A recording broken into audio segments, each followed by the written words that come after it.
मन मंदिरा गजर भक्तीचा.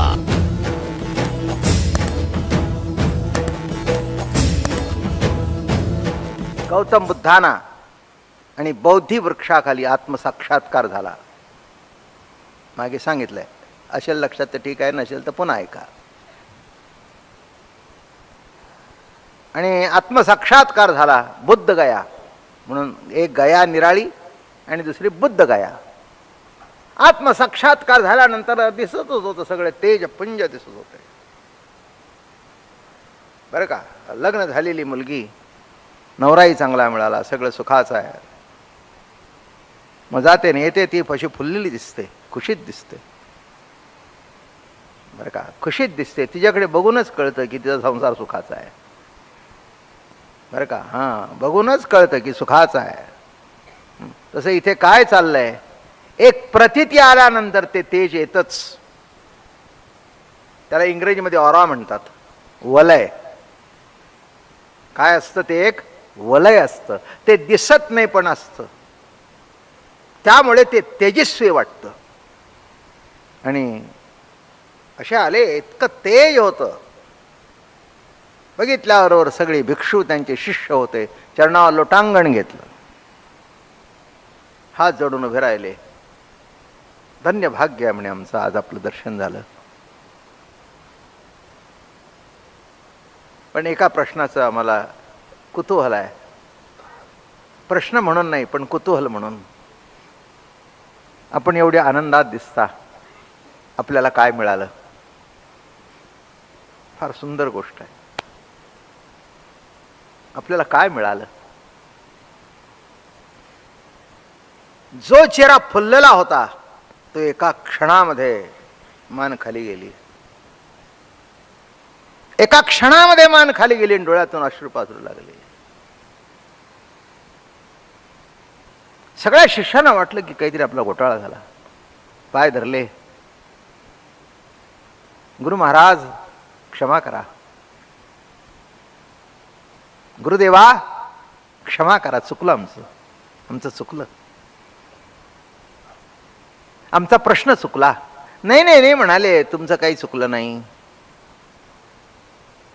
तुमच्या प्रश्नामुळे मलाच माझी लाज वाटली. तुम्ही काय विचारलं मला? काही नाही, साधा प्रश्न आहे, काय मिळालं? एवढे जे आनंदित दिसता. बरोबर आहे ना. एखाद्या बाईला, माझं दृष्टांत कुठचे कुठे जातील सांगता येत नाही. एखाद्या बाईला रांग तोडून जर घासलेट मिळालं तर तो आनंद काही निराळा असतो की नाही सांगा. रांगेत जाऊन मिळणं कोणालाही आनंददायक नसतं, पण रांगात तोडून जाणं आनंद काही निराळा असतो. लवकर आले, नवरा म्हणाल लवकर आले. मी काय त्याची कमी आहे का मंडी? सगळेच गुसलीमध्ये. एक बाई भांडायला आली, मी त्याला सांगितलं हे जे इथे ठेवलंय ना ते माझं आहे, कोणीतरी उचलून नेलं, ही जागा माझीच आहे. काय आनंद, काय आनंद. तसं काय मिळालं? काय मिळालं? प्रश्न आला, काय मिळालं? अजून सांगू का? 2 किलो वांगी घ्या, त्याचा आनंद नसतो. एक 4 मिरच्या फुकट टाकल्या तर त्याचा आनंद फार असतो. आता ती वकील साहेब तुम्हाला माहिती आहे, ते दुधाची धार संपली. पूर्वी आपल्या दारात ते हा गवळी यायचा घेऊन, आणि ते 1 शेर 2 शेर आणि जरा वर टाकी, त्यांनी पाणी टाकून असायचं, त्याला काही नाही. मग ते बारक्या मापाने टाकायचं. आमचा की नाही भरपूर वर देतो, भरपूर वर देतो. बर, म्हणजे त्या काळामध्ये 2 शेराचे 2 रुपयांनी घेतलं तर 4 रुपये दिले, त्याचं काही नाही आहे. पण वर टाकलं त्याचा आनंद. काय मिळालं? नवरा म्हणला खुशीत दिसतेस. अहो म्हणला आपला रोज एवढं टाकतो मला. ते म्हणले तुला टाकतो, तुझ्या पातेल्यात ते दिसतं, पण घरी काय टाकतो? घरी काय टाकतोय? जाऊ दे म्हणले, उगीच तुझं त्याच्याबद्दलचे मत चांगलं आहे. हां, कारण पुन्हा उद्या गवळी बदलायची पाळी आली तर मला गवळी व्हावं लागेल. पुन्हा 4 जणे उतरान पुन्हा जाण, त्यापेक्षा जे आहे ते ठीक आहे. फक्त एवढंच सांगतो, गवळी चांगला आहे तुझा, पण नुसत्या दुधाचा चहा कर, पाणी घालायची गरजच नाही.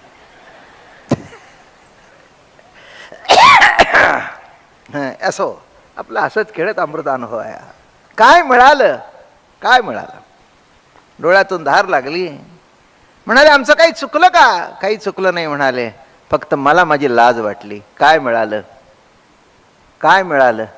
ते म्हणले काहीच मिळालं नाही, फक्त मिळू नाही एवढं कळलं. फक्त मिळू नाही एवढं कळलं. आणि त्याचं दुःख झालं की आयुष्य गेलं, आयुष्य गेलं, जवळ असून कळला नाही याचं दुःख झालं. मिळालं काही नाही, गेलं पुष्कळ, आणि जे जायचं ते गेल्यानंतर आहे ते भेटलं. काय काय मिळालं? प्राप्तीचा आनंदच नाही, कारण अप्राप्तच नव्हतं. माझं बोलणं कळलं का?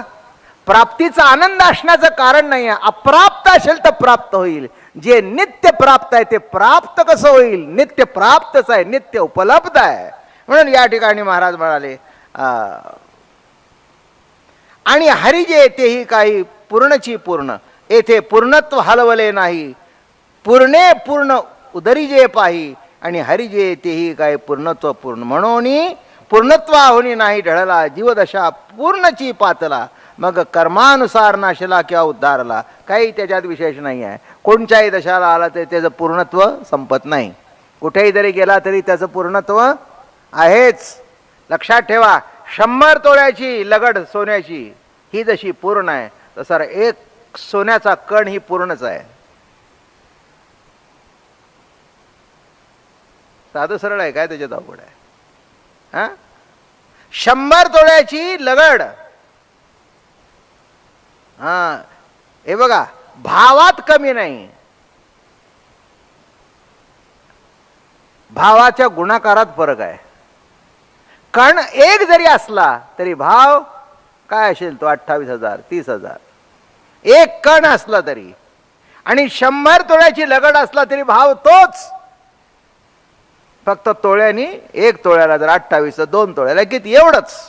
पण भाव तोच, भाव तोच.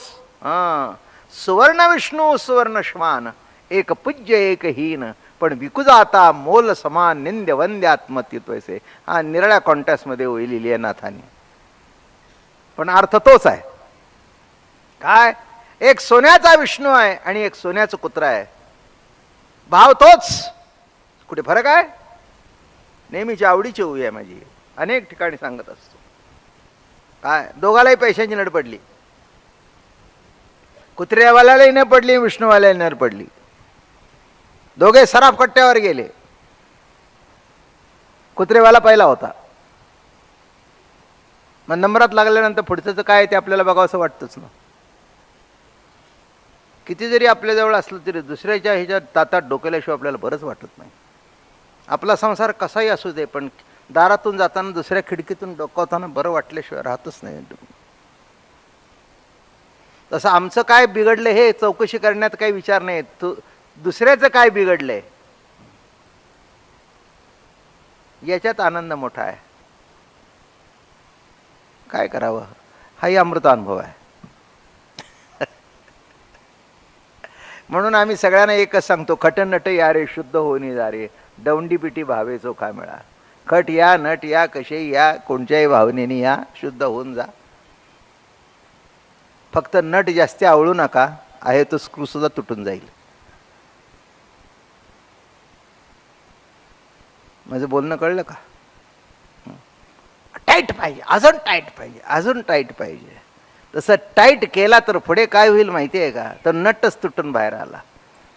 जे एका सेकंदात काम पूर्ण होणार होतं ते पुन्हा पुढे 2 तास गेले. तसं काय मिळायचं आणि काय नाही मिळायचं, सगळं आहे ते परिपूर्ण आहे. एक प्रभूचं स्वरूप आहे. या बुडण्या उद्धरण्या माझी पायी पूर्णत्व गुंतले नाही, म्हणून जैसे तैसे पायी अवशेष उरले. म्हणून महाराज म्हणाले, न पाहता हरिसा असो पाहे परी, तरी तेच पाहणे होय, आणि पाहणे न तरी जाय न पाहणे. आरशात पाहिलं तरी आहे, न पाहिलं तरी आहे. महाराज म्हणाले, हे बघा, पाहिला तर आरसा आहे, न पाहिला तर आरसा नाही का? आरसा आरसा रूपाने आहेच आहे. काय आरसा तुम्ही अडकवता भिंतीला, बरोबर आहे ना? तुम्ही पाहिलं म्हणून आरसा आहे, आणि कोणी आरशात पाहिलं नाही म्हणून आरसा नाही. असं आहे का? पाहिला तरी आरसा आहे आणि न पाहिला तरी आरसा आहे. तसं तुम्हाला कळला तरी परमात्मा आहे, न कळला तरी परमात्मा आहे. कळला तरी अमृत तत्वाचाच अनुभव आहे, न कळला तरी अमृत तत्वाचाच अनुभव आहे. कसाही असू दे, कसाही असू दे. The end is same. माझं म्हणणं कळलं का? शेवटचा मुक्काम तोच आहे, फरक काही नाही पडत. महाराष्ट्रातून चारी दिशांनी वारकरी येतात, पण पंढरीतच येतात.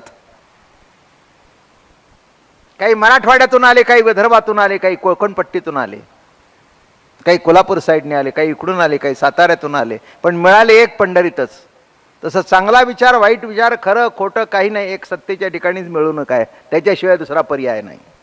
तसा आरसा पहा अथवा न पहा, आरसा आरसाच्या ठिकाणी आहेच आहे. भल तैसे फाके परी एक पड न मुके, नाना संकोच तरी असे के हाची आथी. महाराज म्हणाले, सर्वही वस्तू आहे ऐसा प्रत्योजयी होय, तै वस्तू काय झाली पाहे सर्वासारखी, सर्वची आहे सर्वासारखी. म्हणून सर्व ही जे भान ते नाही वस्तू वीण, ऐसे चोजोता कुण सर्वची कैसे. सर्वच नाही, सर्व नाही, सर्व म्हणू नका, एकच आहे, एकच सर्व रूपाने नटलेला आहे. माझं बोलणं कळलं का? एकच सर्व रूपाने नटलेला आहे, एकाच सर्व आलं. एका भाताच्या शेतामध्ये अख्खे गोणभर तांदूळ शिजलेले काढतात, एवढ्या भांड्यात घातले तर. तसं एक रूपाने, तसं हा जगतामध्ये विस्तार जो आहे तो एकाचाच, अवघी एकाचीच वीण, एकच परमसत्ता जगत रूपाने नटलेली आहे. म्हणून सर्व ही जे भान ते नाही वस्तू वीण, ऐसे चोदविता कुण सर्वची कैचे. या लागी सर्व आत्मा म्हणता, आत्मत्वी न लगे सर्वता आत्मात्वत. हे बघा, म्हणून सर्व आत्मा आहे. आता हे बोलण्याकरता तुम्हाला सांगावं लागतंय. इथे काय म्हणतात? सर्व आत्मा आहे, बोलण्याची गरजच नाही, कारण बोलणं सुद्धा त्याच्यातलंच आहे. माझं बोलणं कळलं? सर्व आत्मा आहे, हे बोलण्यात काय तथ्य? आहेच आहे, आहेच आहे, आहेच आहे. बोलण्यात काय तथ्य? कशाकरता बोलायचं?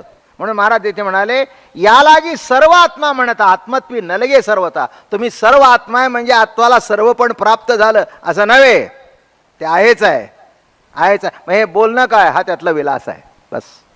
म्हणून महाराज या ठिकाणी, आता संकोच म्हणजे कैसा, लिप्त न होनी जगत भासा, वेगळेच आत्मा ऐसा प्रत्ययाथी. संकोच म्हणजे कैसा. आता कशाचा संकोच? कुणाबरोबर संकोच? नाही का, कुणाबरोबर संकोच? परका कोणी असेल तर संकोच, सर्वच जर तो आहे तर संकोच कुठे? संकोच कुठे? संकोच नाहीच. पतीजवळ संकोच असतो का? पत्नीजवळ संकोच असतो का? असायचं काही कारण नाही आहे. एक वर्म सांगतो चांगल्या दृष्टिकोन, संकोच संपल्याशिवाय आई होणार नाही. मन मंदिरा गजर भक्तीचा